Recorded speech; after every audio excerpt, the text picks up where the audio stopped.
अस्सलाम वालेकुम, मैं हूं अलीना फारूक शेख। आप देख रहे हैं प्रोग्राम रिपोर्ट कार्ड।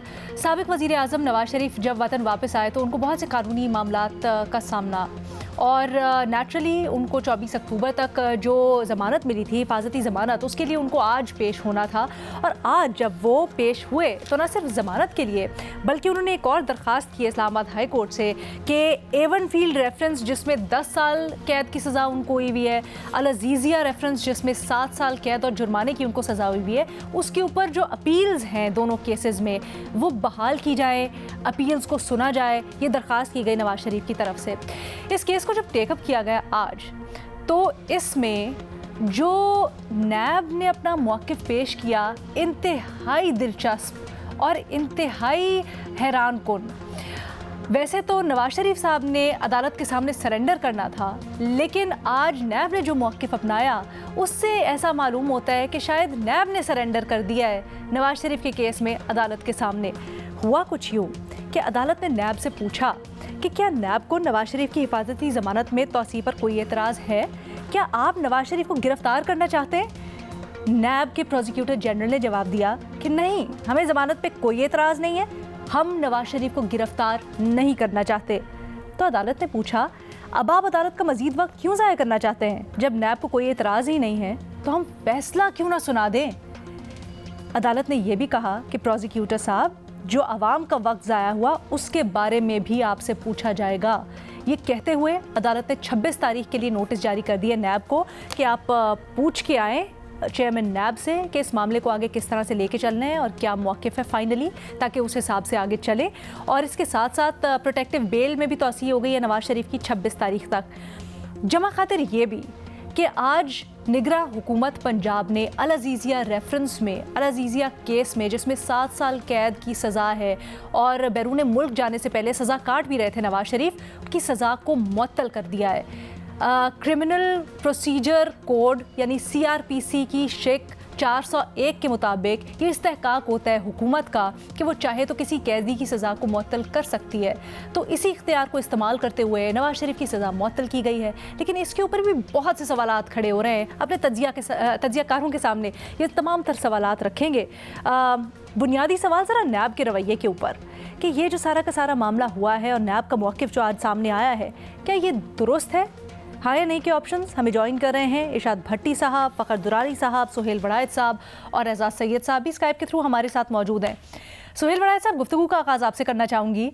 और वैसे तो हमने देखा कि नैब जब ये पूरे के पूरे केसेस सामने आए, ये मामला खुला, तो बड़ी मुस्तैदी से उन्होंने नवाज शरीफ की सज़ा के लिए बहुत सी चीज़ें सामने पेश की, सज़ा दिलवाई। फिर जब बैरून मुल्क जाने का मामला था तो बार बार इसरार करते रहे कि नवाज शरीफ को बैरून मुल्क ना भेजा जाए, वो मुजरिम है, उनका यहीं पे इलाज करवाया जाए अगर ज़रूरत है तो।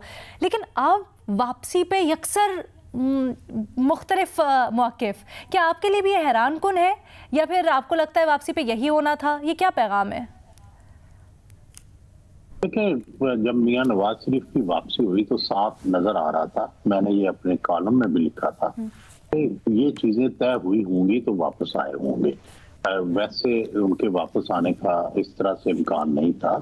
और ये सारी डिटेल्स आप ये याद करें ना कि मोहतरमा बेनज़ीर भुट्टो के खिलाफ रेफरेंसेस बने, लेकिन जब हालात बदले तो सारे रेफरेंसेस खत्म हो गए। मियां नवाज शरीफ तो चौथी बार आ रहे हैं, 3 दफा उनकी एस्टेब्लिशमेंट से लड़ाई हुई, अब चौथी दफा सुलह हुई है। तो जब एस्टेब्लिशमेंट से सुलह हो जाती है, जब सारे मामला तय हो जाते हैं, तो फिर ये बाकी चीजें फॉर्मेलिटीज रह जाती हैं। आज इमरान खान जो है वो जेलों में है या तहरीक इंसाफ के चेयरमैन, कल को उनके कोई मामला तय हो गए तो आप देखेंगे कि ये सारा कुछ कश चला जाएगा। यही तो बदकिस्मती है पाकिस्तान में कि ये जो नैब है और ये जो इस तरह के जो मुकदमात बनाए जाते हैं, ये इनकी हकीकत कोई नहीं होती और इनको लोगों के सामने ऐसे पेश किया जाता है कि जैसे ये बहुत बड़े मुजरिम है और उसके वक्त पेश करके उनको जेलों में भेज दिया जाता है। बाद में उनमें हकीकत नहीं होती और जब सुलह हो जाती है तो वही मुकदमे जो है हवा में उड़ जाते हैं। तो इसीलिए तो मैं हमेशा से ये कहता आया हूं कि ये नैब इज एंटी कॉन्स्टिट्यूशन। नैब जो लॉज हैं सारे के सारे ये आइन के खिलाफ है। फिर ये नैब सिर्फ सियासतदानों को और लोगों को डराने के लिए और पॉलिटिकल मैनिपुलेशन के लिए यूज किया जाता रहा है हर दौर में।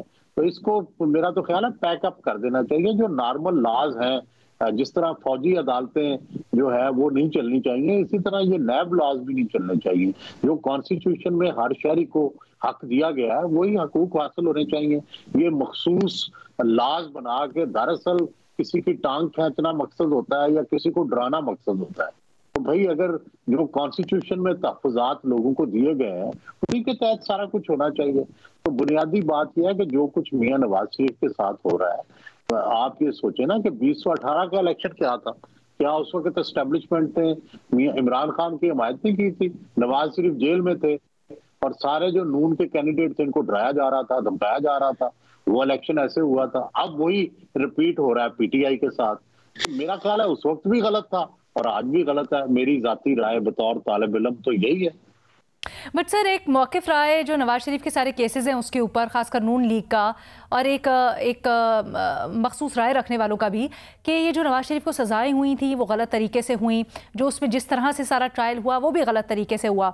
लेकिन अब जब नैब बिल्कुल ही सरेंडर कर चुका है और कहता है कि हम ना नवाज शरीफ को गिरफ्तार करना चाहते हैं, ना मज़ीद आगे अपीलों के ऊपर या हिफाजती ज़मानत के ऊपर वो ऑब्जेक्ट कर रहा है, तो इससे क्या पैगाम जाएगा? क्या अगर वो सज़ाएं गलत भी हुई तो उसको दुरुस्त तरीके से उसकी कोर्स करेक्शन कैसे हो?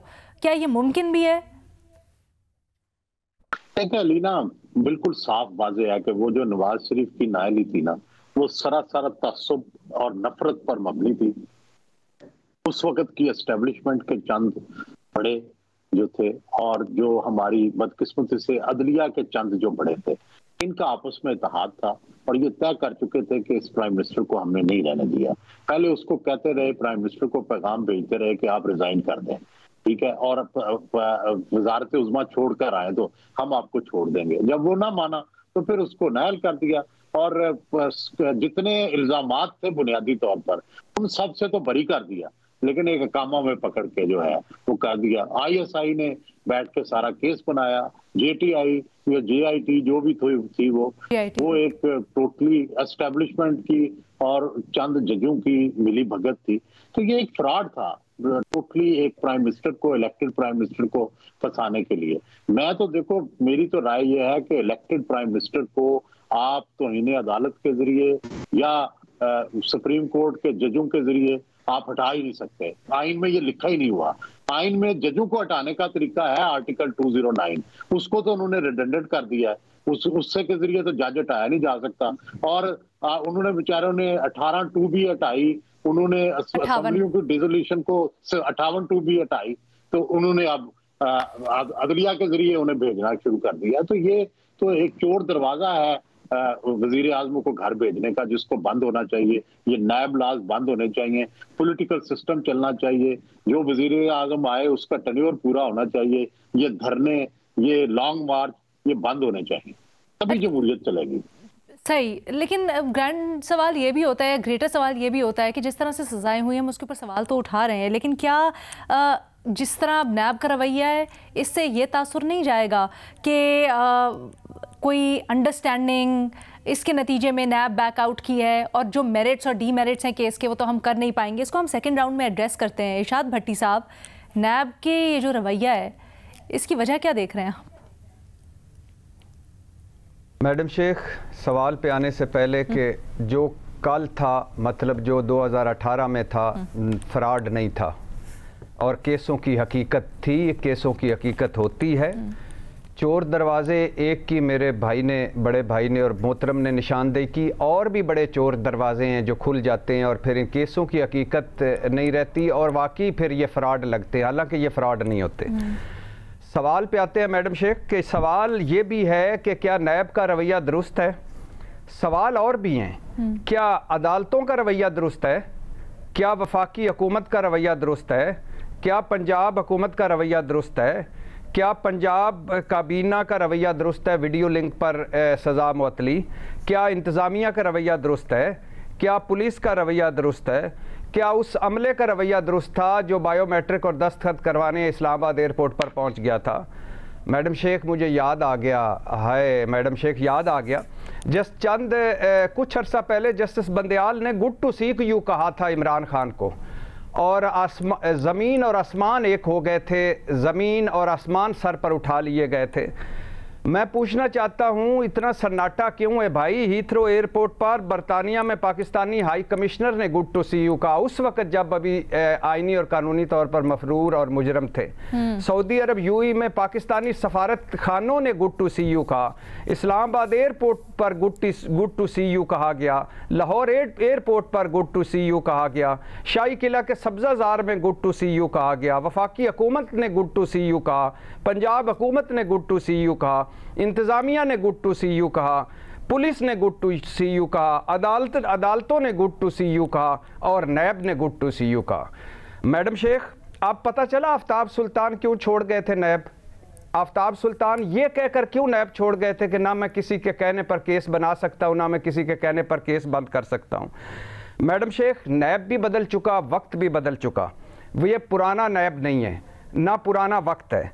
और मैं अदालतों, इस्लामाबाद हाई कोर्ट जिसने फुल डे समातें की थी नवाज शरीफ साहब के लिए, ज़िंदगी की गारंटियाँ मांगी थी, जिसने एक मुर्गी चोर को ये कहकर ज़मानत नहीं दी थी कि ये आदी चोर है, उस अदालत से भी मैं हैरान हुआ कि वो पूछ रही थी कि शरीयत का तकाजा पूरा करते हुए दूसरी मर्तबा पूछते हैं, शरीयत के तकाजे सर आपने भी तो पूरे करने थे, आपको भी तो करने चाहिए थे।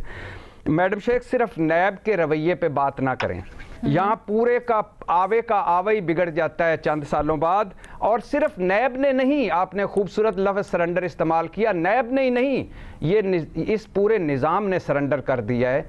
और ये बदकिस्मती है इस मुल्क की, ये बड़ी बुरी सेट चीज़ें की जा रही हैं। आज हो सकता है कुछ लोगों के लिए खुशी की बात हो, कुछ लोगों के लिए गमी की बात हो, 2018 में हो सकता है कुछ लोगों के लिए खुशी की बात हो, कुछ लोगों के लिए गम की बात हो, लेकिन मुसलसल गम मिलते जा रहे हैं, मुसलसल दुख मिलते जा रहे हैं।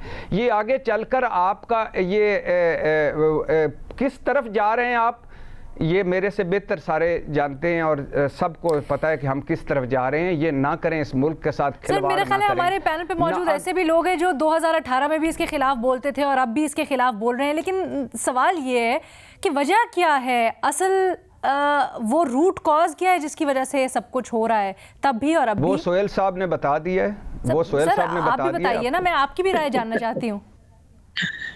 सोहेल साहब ने बताया है कि जब इस निज़ाम से, मतलब इस्टेब्लिशमेंट से जब सुलह होती है या जब अच्छे वक्त बदल जाता है तो फिर सारा कुछ बदल जाता है। अगर आप मेरी ज़बान से सुनना चाहते हैं, इसके अलावा भी कुछ सुनना चाहते हैं, तो फिर मैं रिपीट कर देता हूँ।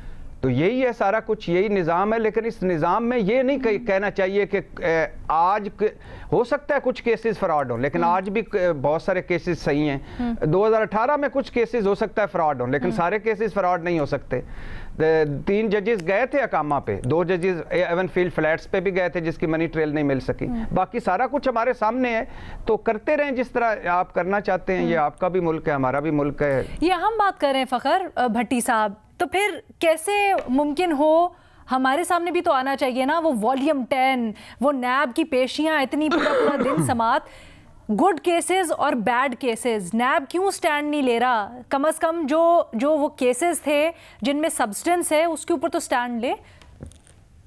अलीना, मेरा ख्याल है जो भट्टी साहब ने शुरू में अपने प्रोग्राम में कहा ना कि ये केसेस दुरुस्त हैं, फ्रॉड नहीं है, कि कुछ ना कुछ इसमें है।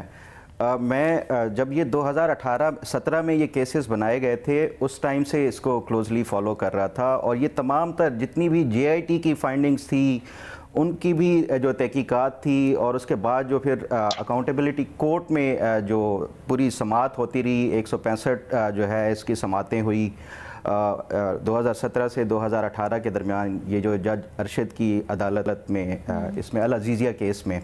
तो इसमें जो मेन एक पॉइंट है जो मैं आपको बताना चाहता हूँ वो ये है कि जब ये JIT तहकीकात कर रही थी, उस टाइम एक इन्होंने लेटर लिखा था थ्रू म्यूचुअल लीगल असिस्टेंस जो MLA के तहत, कि आप जो UAE की गवर्नमेंट थी उनसे ये पूछा गया कि जो डिफेंस की तरफ से एक बताया गया था कि हमने UAE में जो इनकी मिल थी, स्टील मिल थी, वो बेच के अल अजीज़िया स्टील मिल सऊदी अरब में बनाई थी। तो उसका इन्होंने एक बड़ा टेक्निकली और बड़ा एक जो है तरीके से डॉज करके वो किया, जो अथॉरिटीज़ को, यूएई की अथॉरिटीज़ को लिखा गया कि आप क्या आप ये कंफर्म कर सकते हैं कि ये जो नवाज शरीफ एंड फैमिली की तरफ से क्लेम किया गया है कि उन्होंने यूएई से ये मटेरियल जो उनका अल अज़ीज़िया बनाने के हवाले से था, यूएई में जो इनकी स्टील मिल थी, ये क्या वाकई शिफ्ट किया गया है यूएई से सऊदी अरब या नहीं। टेक्निकल इसमें ये इन्होंने वो किया कि अबू धाबी का इन्होंने लिखा कि क्या ये अबू धाबी की पोर्ट से शिफ्ट या ट्रांसफ़र किया गया था सऊदी अरब या नहीं। हालांकि ये सब कुछ जानते थे कि ये जो सारा कुछ था ये दुबई की उससे था। तो बड़ी बारीक वारदातों के ज़रिए ये जो केसेस बनाए जाते हैं, जैसा कि शुरू में सुहेल वड़ाई साहब ने भी बताया कि ये पॉलिटिकल नौयत के जो केसेस होते हैं, किसी को भी आप फ्रेम, जब रियासत ये डिसाइड कर लेती है ना कि किसी को फ्रेम करना है, तो उनके पास बहुत ज़्यादा टेक्निकल तरीके भी होते हैं, नॉन टेक्निकल तरीके भी होते हैं जिसके ज़रिए किसी को भी आप फ्रेम कर सकते हैं। तो यही वारदात जो है वो उस टाइम 2017 में JIT के ज़रिए, क्योंकि आप उस टाइम जो मीडिया में सब कुछ कवर भी होता रहा कि कौन JIT को कंट्रोल कर रहा है, कौन सारा ये, उसके बाद जो अकाउंटेबिलिटी वाला जज अरशद मलिक का जो एक वीडियो बयान भी आया था, उसके साथ साथ जस्टिस शौकत अजीज़ सदीकी साहब का तो ऑन रिकॉर्ड जो उन्होंने रावलपिंडी बार से किया था। तो ये जो नैब की जो सियासी नौयत के हवाले से मैं आपको एक और वो बताऊं कि ये जो फवाद हसन फवाद साहब थे या उसके साथ आहा चीमा साहब थे, उनको 2-2, 3-3 साल के लिए जेल में रखा गया और बाद में ये पता चला कि वो केसेस नैब के जो है वो ख़त्म हो गए, कि ये साबित जुर्म उनका साबित ही नहीं हो सका। तो अगर ये भट्टी साहब ये चाहते हैं कि जब ये रियासत की मर्जी हो तो किसी को जो नापसंद लोग हों उनको साल जेल में रखा जाए, तो मेरा ख्याल है कि ये एक जो गलत एक रिवायत है, इसको ख़त्म होना चाहिए। मेरिट के ऊपर अगर बात करें तो इसमें भी बहुत ज़्यादा उस टाइम भी लोग ये कहते थे कि जो एवनफील्ड रेफरेंस है या अल अज़ीज़िया रेफरेंस है, इन दोनों में जब ये मेरिट के ऊपर बात होगी, जब ये हाई कोर्ट में इनके ऊपर दलाइल होंगे मेरिट्स के ऊपर, तो ये केस उड़ जाएगा क्योंकि कमज़ोर बुनियादों के ऊपर है। तो अब भी आज आपने देखा कि जो इन्होंने जो इस्लामाबाद हाई कोर्ट से ये दरख्वास्त भी की है कि उनकी दोनों की जो है वो दोबारा से समाअत शुरू की जाए, तो वो उसी बुनियाद के ऊपर, क्योंकि ये जो डिफेंस है वो ये समझती है कि उनके पास इतने ठोस जवाब भी हैं, उसके साथ साथ जो सबूत भी हैं कि ये जो अकाउंटेबिलिटी कोर्ट की तरफ से कन्विक्शन की गई थी अल अज़ीज़िया में 7 साल या एवनफील्ड में 10 साल, वो इजीली उनको वो कर सकते हैं, गलत साबित कर सकते हैं। तो ये मेरा ख्याल है कि ये दुरुस्त नहीं है कि पॉलिटिकल बेसिस के ऊपर आप चाहे जो नापसंद हो उनको साल जेल में ही रखें, तो तभी ये, और मैं समझता हूँ कि नैब ने आज जो ये किया है ये 2017 में भी करना चाहिए था। ठीक है। एवनफील्ड रेफरेंस में हमने देखा कि मरियम नवाज बरी हुई, कैप्टन रिटायर्ड सफ्तर बरी हुए, और उसमें नवाज शरीफ के केस से क्योंकि बड़ी क्लोजली टाइज थे तो उस सिलसिले में भी रिमार्क्स थे।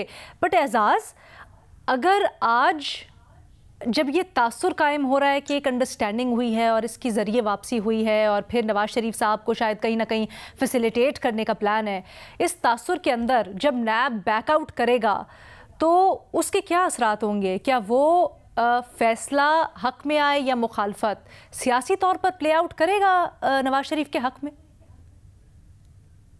अलीना, अलमिया है एक अलमिया ये है कि जब भी सियासतदानों के दरमियान और इस्टेब्लिशमेंट के दरमियान कोई डील होती है तो डील करने वाला बुरा लेकिन डील देने वाला अच्छा।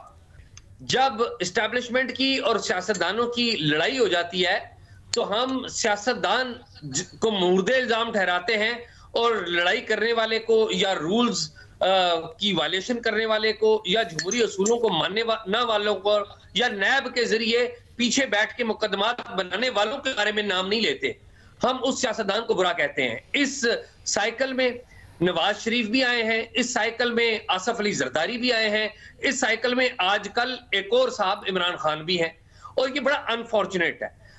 यहाँ पे अरशाद भाई ने बड़ी जबरदस्त बातें की, उन्होंने पूरा एक मुझे तो लगता है जिस तरह शायरी लिख के लाते हैं इरशाद भाई, तो लाइनें उनकी वो बोलते हैं तो बड़ा अच्छा भी लगता है। लेकिन इरशाद भाई, एक मैं इनसे जरूर कंप्लेंट करता हूं कि ये सबको अच्छा कहते हैं लेकिन किसको बुरा नहीं कहते। इशारतन ही कह दीजिए, इशारतन भी नहीं कहते। देखिए, नैब की जो बात होती है कि जी नैब जो है उसने आगे बढ़कर ये काम नहीं किया, नैब बनाया किसने था? नैब बनाया था मुशर्रफ साहब ने, उससे पहले तो एहतसाब ब्यूरो था।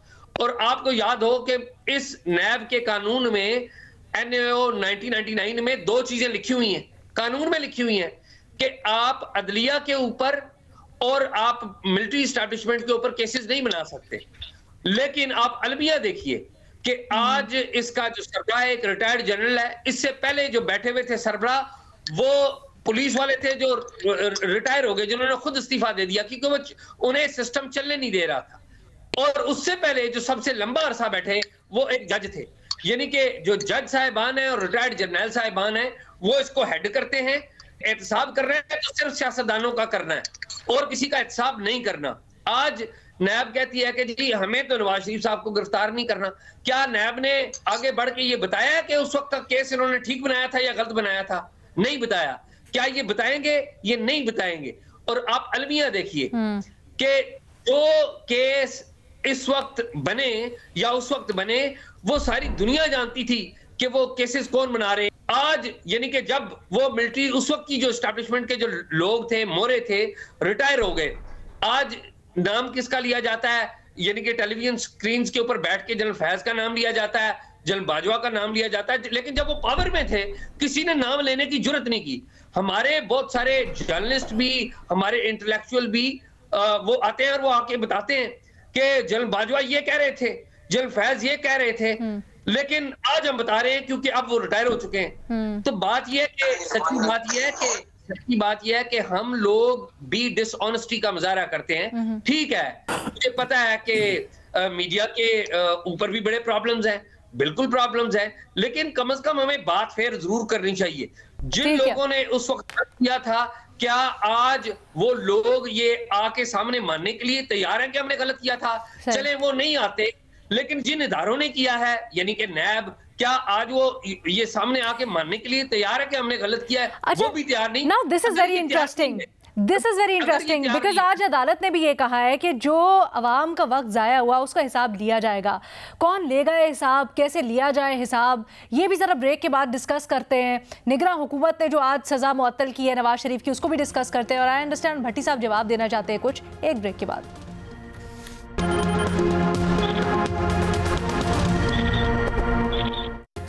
नवाज शरीफ साहब ने अदालत के सामने सरेंडर किया, लेकिन सरेंडर किया है जी नैब ने भी। कहते हैं ना हम गिरफ्तार करना चाहते हैं नवाज शरीफ साहब को, ना हम उनकी ज़मानत में तौसी के ऊपर कोई ऑब्जेक्शन करना चाहते हैं। इरशाद भट्टी साहब, ब्रेक से पहले आप कुछ जवाब देना चाह रहे थे, प्लीज़ मुख्तसर रखिएगा। जी मैडम शेख, पहली बात वो कि पनामा लीक्स एक हकीकत है और बहुत सारे इसमें ऐसे मोड़ हैं कि अगर एक एक मोड़ पे देखा जाए तो मियां मोहम्मद नवाज शरीफ साहब सियासत से आउट हो सकते हैं, यानी उनको सियासत में आना ही नहीं चाहिए। एक कई मरतबा डिस्कस कर चुके हैं, नहीं करते। मैं क्या, मेरे बच्चों पर इल्ज़ाम आया तो मैं घर चला जाऊंगा। आज बच्चे कहाँ हैं? मरियम नवाज साहबा का सिर्फ मेरी जायदाद कोई नहीं, ना अंदरून मुल्क ना बैरून मुल्क, और पौने अरब की जायदाद आ गई। सिर्फ एक झूठ पे अगर हम निकालना चाहें तो वो सर। दूसरी बात, टीटी स्कैंडल भी एक हकीकत था। जिस तरह केस उससे निकला गया है और जिस तरह शहबाज शरीफ एंड फैमिली बरी हुई है, 35 अरब जाली अकाउंट्स, मनी लॉन्ड्रिंग भी एक डॉक्यूमेंटेड केस था। अब किधर गया वो केस? इस तरह और बड़े हैं जो डिस्कस किए जा सकते हैं। बहुत सारे केस मैं कह चुका हूँ कि कल भी फ्रॉड होंगे, आज भी फ्रॉड होंगे, लेकिन ये नहीं है कि सारा कुछ ही फ्रॉड था। और इस निज़ाम में कौन है जो इनके खिलाफ बात करेगा? ये किस तरह, ये नैब ने नहीं सरेंडर किया नवाज शरीफ साहब ने, पूरा निज़ाम सरेंडर कर गया। दूसरी बात जो एजाज़ मेरे छोटे भाई ने, बहुत प्यारे भाई ने बात की, ये मुझे बताएं कि मैं इस्टेब्लिशमेंट को किस तरह बुरा कहूँ, कैसे बुरा कहूँ, मुझे बताएं। 3.5 साल जब इमरान खान के थे तो इमरान खान उनको वालिद कह रहे थे, बाप होते हैं। और उसके बाद जब मैं दूसरी तरफ देखूं, मौलाना साहब भी उनसे डीलें कर रहे थे, जरदारी साहब भी डीलें कर रहे थे, नवाज शरीफ साहब उनको कुरान पर हलफ लेके एक्सटेंशन दे रहे थे, और शहबाज शरीफ रातों को जाके मिल रहे थे और इलेक्शन से पहले वज़ीर आज़म बन रहे थे। मैं अब क्यों कैसे बुरा कहूँ, क्या कहूँ मैं? मतलब ये कि वो बहुत बुरे हैं। उन्होंने किस ने, आप एंकर हैं, मैं आपके साथ कहता हूँ मेरे साथ डील कर लें और ज़्यादा टाइम मुझे दिया करें। अब ये मैं बड़ा बुरा आदमी हूं कि मैंने आपको डील ऑफर की, लेकिन उससे ज्यादा आपका नहीं है कि जो आप जिस कुर्सी पे बैठी हैं आप मेरे साथ डील कर जाती। हर चौथे लम्हे ये हर चौथे मोड़ पे दूसरे मोड़ पे हमें बेच जाते हैं। जब भी हो कोई भी आप ऐसे मुझे एक्स्ट्रा टाइम के लिए क्यों कहेंगे? दूसरे आ जाएंगे। ये सवाल नहीं बनता कि आप क्यों चाहेंगे मेरे साथ एक्स्ट्रा टाइम के लिए डील करें? मैडम शेख, ये मजाक की बात नहीं है। मैं बिल्कुल सीरियस सवाल पूछ रही हूँ। नहीं, अगर आप हुर्रियत पसंद है तो आप कह दें, अगर इसको कहने से कोई फर्क पड़ता है। ये चोर दरवाजे गेट 4 बंद करें या गेट 9 बंद करें, इन ढीलों में पहुंचे हुए बुजुर्गों को बंद करें। हर मर्तबा कभी जद्दा, कभी लंदन, कभी ये, फिर खुद गेट ही बंद कर दे, कोई अंदर ही नहीं जाएगा। क्या ख्याल है एजाज? तो फिर मैं इरशाद भाई से कह रहा हूं मैडम शेख। और दूसरी बात ये है, आखिरी बात एजाज भाई, आखिरी बात भट्टी साहब कुछ कहना चाह रहे हैं? एक सेकंड एजाज। हाँ जी भट्टी साहब, जल्दी से कंप्लीट कीजिएगा। ठीक, आप यानी मुझे बताएं कि एस्टेब्लिशमेंट कहती है कि मैं सिविलियन बालादस्ती की हामी हूं, मैं आइन के साथ खड़ी होंगी, मैं वोट को इज्जत दूंगी, पार्लियामेंट मुकद्दस है, ये कहते हैं, इनको हम वोट देते हैं। ये आके अपने मफादात के लिए सौदे कर जाते हैं जब अपने पे बात आती है, और जब वक्त बदलता है तो फिर अब दूसरे के खिलाफ खड़े हो जाते हैं। ठीक है कि उसको तो आगे फारग कर दो। एक सेकंड एजाज, जल्दी से जवाब दीजिएगा, मुख्तसर। बात यह है इरशाद भाई, आप जो है ना एक तरफ को बुरा कहते हैं, दूसरे को नहीं कहते। मैं ये नहीं कहता हूं कि दूसरे बड़े मिसाली हैं, ये नहीं है कि सियासतदानों ने कोई मिसाली किरदार अदा किया, लेकिन ये याद रखिए कि सियासतदानों ने एक ऐसे माहौल में ये सारा काम किया जो सारा कंट्रोल्ड माहौल है। आप अदालतों की बात करते हैं, क्या हमारी अदालतें मिसाली हैं? आप नैब की बात करते हैं, क्या हमारा नैब मिसाली है? आप मीडिया की बात करते हैं, क्या हमारा मीडिया मिसाली है? आप नाम लें एक एक इदारा का, सारे इदारे कंट्रोल में हैं, लेकिन आप पता क्या कर रहे हैं? आप ये कर रहे हैं कि सिर्फ सियासतदानों को बुरा कह रहे हैं। मेरा सिर्फ ये गिला है, बाकी ठीक है। वरायत साहब, सर मुझे बताइएगा, निगरान हुकूमत ने जो सजा मुअत्तल की है सर्कुलेशन समरी के जरिए, क्या ये उनका इख्तियार बनता है? नहीं, देखे गुजारिश ये है ना कि हवाएं जो बदल गई, जब एक मुल्क का रुख तब्दील हो चुका है, तो वो सवाल में ये जो अगर पहले ठीक नहीं हुआ तो अब क्यों ठीक होगा? सवाल यह है कि जो सारा कुछ पहले हुआ वो भी एक इंतकाम की एक शक्ल थी, अब उसको अनडू करने की एक शक्ल है। तो ये तो होना था। जब आप कांटों की फसल बोएंगे तो उससे फूल तो नहीं निकलेंगे, उससे कांटे ही निकलेंगे ना। तो हमने जो पहले से किया हुआ है, अभी तो उसकी फसल जो है वो काट रहे हैं। ये तवक्को नहीं है, आप ये ना समझें कि भाई सारा कुछ जो है वो आइन, कानून, ह्यूमन राइट्स और अदलिया के फैसलों के मुताबिक ठीक होगा। जब चीजें अनबाइंड होती हैं तो फिर वो भी उसी तरह ही अनबाइंड होती हैं जिस तरह गैर कानूनी तरीके से, गैर आईनी तरीके से, गैर जमहूरी तरीके से उन्हें बांधा गया था। जैसे हम सब ये कह रहे हैं कि ये जो 2018 का इलेक्शन था, नवाज शरीफ के खिलाफ सारा एक्शन था, और वो उस वक्त सर बट ये गलतियों की तलाफी हो रही है, सिस्टम हील कर रहा है, कोर्स करेक्ट कर रहा है, या फिर मजीद गलतियां हो रही हैं जिसका मजीद खमियाजा भुगतना पड़ेगा? देखिए, मैं तो मेरी राय में तो वो भी गलत था और ये भी गलत है, और उसकी वजह यह है कि अब कोई और विक्टिम बन रहा है। पहले नवाज शरीफ विक्टिम थे, ठीक है, और उस वक्त के जमहूरी जो सिस्टम था वो विक्टिम था। अब जो नए पॉपुलर लोग हैं तहरीक इंसाफ वाले, वो विक्टिम बन रहे हैं। तो इससे इंसाफ तो नहीं होगा। मैं तो बार बार ये अर्ज कर रहा हूँ कि देखें, ये जो इंतकाम, रिवेंज और नफरत जो है ना, इसका सिलसिला रोक देना चाहिए, और इसमें मियां नवाज शरीफ को बड़ा बनना चाहिए, और बड़ा बन के मेरा ये ख्याल है कि एक लेवल प्लेइंग फील्ड पे आना चाहिए। और अगरचे तहरीक इंसाफ ने गलतियां भी की हैं, तो कभी कहीं तो उसको रोकना है ना, तो एक दफा सबको माफ कर दें। और जो बिल्कुल जिस तरह जनूबी अफ्रीका में हुआ था, जिस तरह पाकिस्तान में चार्टर ऑफ डेमोक्रेसी साइन हुआ था, उस तरह का एक चार्टर साइन होना चाहिए। अच्छा, वैसे हम सुन रहे हैं इस तरह की बातें, आज राना सनाउल्लाह साहब ने भी कुछ इस तरफ इशारा किया है। मियाँ साहब ने भी उस दिन अपनी वापसी पे जो तकरीर की उसमें कहा कि हम इंतकाम नहीं लेंगे, लेकिन फ़ख्र ये बहुत बड़ी बात होगी अगर वो पाकिस्तान तहरीक इंसाफ और चेयरमैन तहरीक इंसाफ के लिए बोलेंगे। आप क्या समझ रहे हैं, क्या ऐसा हो सकता है? मेरा ख्याल है जो पाकिस्तान में इस टाइम मौजूदा हालात हैं, उसका तकाजा तो यही है कि एक आम मुआफ़ी का ऐलान किया जाना चाहिए जो भी नेक्स्ट पावर में आए, और उसके साथ साथ एक चार्टर ऑफ डेमोक्रेसी का भी इन्होंने जिस तरह मोहतरमा बेनज़ीर भुट्टो साहिबा के साथ किया था, गो के वो उसके ऊपर इम्प्लीमेंटेशन पूरी तरह से नहीं हुआ, लेकिन उसके बावजूद भी आप देखें कि जब जब ये जो जमहूरियत के ऊपर हमला हुआ 2014 में, जब चाहे वो धरने की सूरत में हो या उसके बाद 2017 वाला हो, तो ये हमेशा से ये दोनों सियासी जमातों ने वो 90s वाली सियासत को नहीं दोहराया। लेकिन इमरान खान की जो सियासत देखें, उनका ट्रैक रिकॉर्ड देखें, माजी में भी ये हमेशा से जब भी इनको ब्रीदिंग स्पेस मिलती है ये अपने अपोनेंट्स को बिल्कुल दबा देते हैं। ये नून लीग, चाहे ये सुहेल वड़ाई साहब ने मेरा ख्याल है कि ठीक बात की है, लेकिन मेरा जो इससे मुख्तलिफ वो है नज़रिया है इमरान खान के हवाले से कि ये हमेशा ये मर्सी के जो है ना इस हवाले से ये कायल ही नहीं है कि ये अपने अपोनेंट्स को हमेशा ये चाहते हैं कि दबा के रखें।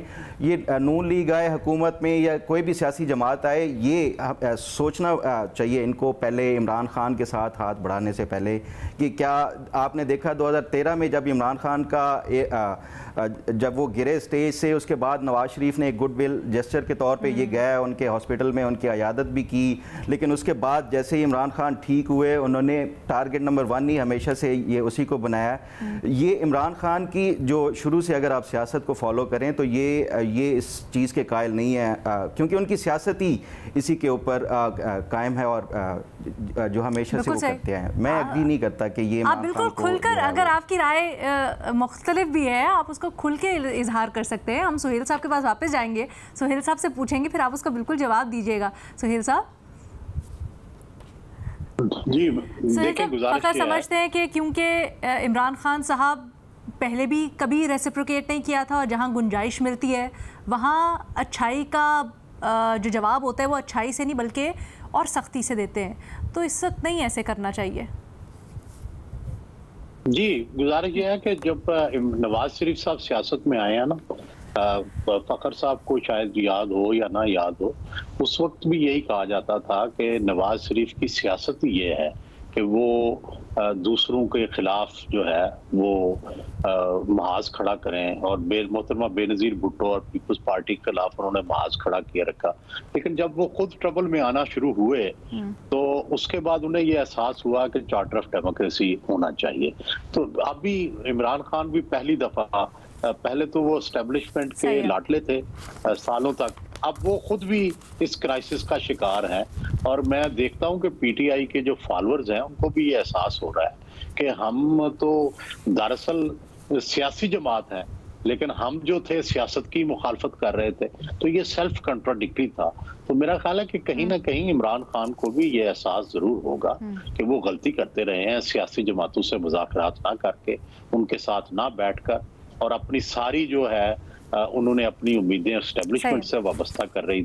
इमरान खान साहब को अगर एहसास होता है तो वो आज जो जज साहब के सामने उन्होंने एक टॉन्ट किया है कि आपका नेल्सन मंडेला वापस आ गया है, तो मेरा नहीं ख्याल कि इमरान खान साहब ने अभी तक कोई इस तरह का सबक सीखा है या वो आगे आने वाले दिनों में, क्योंकि वो जो जिस तरह की सियासत कर रहे हैं वो पॉपुलर पॉलिटिक्स को सूट ही इस तरह की करता है, अग्रेसिव और ऑफेंसिव। मेरा ख्याल है परवेज इलाही साहब ने कहा है नहीं, इमरान खान साहब ने भी आज जो जज साहब जब गए जेल में तो उन्हें ये कहा। गुजारिश ये है फखर दुरानी साहब, गुजारिश ये है कि क्या फर्ज करें, फर्ज कर लें, मैं आपकी बात मान लेता हूं कि इमरान खान साहब की यही सोच है, तो क्या हम भी वही सोच अपना लें? क्या हम भी उन्हें उठने ना दें और मारें जिस तरह वो मारते रहे हैं? नहीं, इसका जवाब जो है वो बेहतर रवैया है, जमहूरियत है, इसका जवाब टॉलरेंस है, इसका जवाब नफरत का जवाब भी मोहब्बत है। और नफरत का जवाब नफरत देंगे तो क्या उससे मामला हल हो जाएंगे? ये तो करते रहे हम, तो उससे क्या? Let's just agree to disagree on this one. Let's just agree to disagree on this one. लेकिन मुझे एक पॉइंट बताना चाहूंगा सुहेल साहब से, अगर ये आप 99 का कू देखें, उस टाइम जब पीपल्स पार्टी का उन्होंने मिठाइयाँ बांटी, फिर उसके बाद भी आप देखें पीटीआई, तो मेरा नहीं ख्याल कि ये जो रेसिप्रोकेट करने वाली बात सुहेल साहब की, ये जी, तो मैं नहीं समझता कि ये सियासत हमेशा से, मैं खुद सुहेल साहब के भी अक्सर ये दलाइल सुने हैं कि ये बड़ी बेरहम होती है। आप जब तक अपने जो अपोनेंट हैं उसको ये सियासत में हमेशा पछाड़ के ही आगे बढ़ते हैं, तो ये सियासत नाम ही इसी चीज़ का है कि बेरहमी से अगर आपने अपने अपोनेंट को वो ना किया तो वो आपको पछाड़ देगा। लेकिन पछाड़ने का क्या ये तरीका है जो इस वक्त चल रहा है? पछाड़ने के सियासी मैदान में और भी तरीके हैं। वही सियासी तौर पे ही, ये मैं नहीं कह रहा आउट ऑफ द वे जाके आप जो है ना किसी को वो करें जिस तरह 2018 में हुआ, इस तरह भी नहीं होना चाहिए। लेकिन जो जेन्युइन लीगल केसेस। एजाज मुख्तसर क्या ये मेरा अच्छा सोहेल साहब कुछ सवाल जा रहा है या जिस तरह नवाज शरीफ को पिछाड़ा गया, क्या वो सियासी तरीका था, क्या ये जमहूरी तरीका है या आईनी तरीका है? मैं ज्यादा आसान तरीके से ये बात दूसरे अंदाज में कहूंगा। अलेना, मैं ये समझता हूँ कि ये जो सोहेल साहब ने बात कही है, काश ऐसा हो जाए, नवाज शरीफ साहब ऐसा करें। बात यह है कि इमरान खान साहब को जिन लोगों ने इस्तेमाल किया था, नवाज शरीफ साहब ने उनको तो माफ कर दिया है, लेकिन जो इस्तेमाल हुआ था उसको माफ करने के लिए अगर आप तैयार नहीं है तो मेरे ख्याल में देयर इज सम प्रॉब्लम। बिल्कुल ठीक है, इमरान खान साहब में मसाइल है, बिल्कुल इमरान खान साहब में मसाइल है, मैं इस पे कोई दो राय नहीं रखता। लेकिन एट द एंड मामला जो है किसी ना किसी जगह से तो शुरू होना है। बेनजीर भुट्टो साहिबा और नवाज शरीफ साहब के दरमियान एक लंबा डिस्कस चलता रहा, लेकिन 2006 में वो आके एक टेबल पे बैठे तो सही।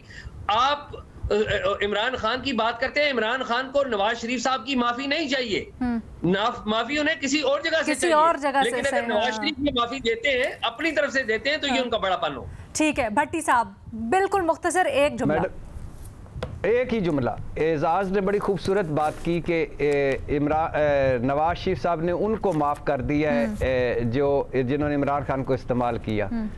हुण पता लगा इरशाद भट्टी दा, उधर भी इरशाद भट्टी ने की। हाँ? अच्छा, ये मुझे समझ नहीं आया, लेकिन मैं ये इस सवाल के साथ छोड़े जाती हूँ, ये भट्टी साहब क्या कहना चाह रहे थे, शायर इस शेर में क्या कह रहा था। आज इजाज़त दीजिएगा, प्रोग्राम से इतना ही। अल्लाह हाफ़िज़।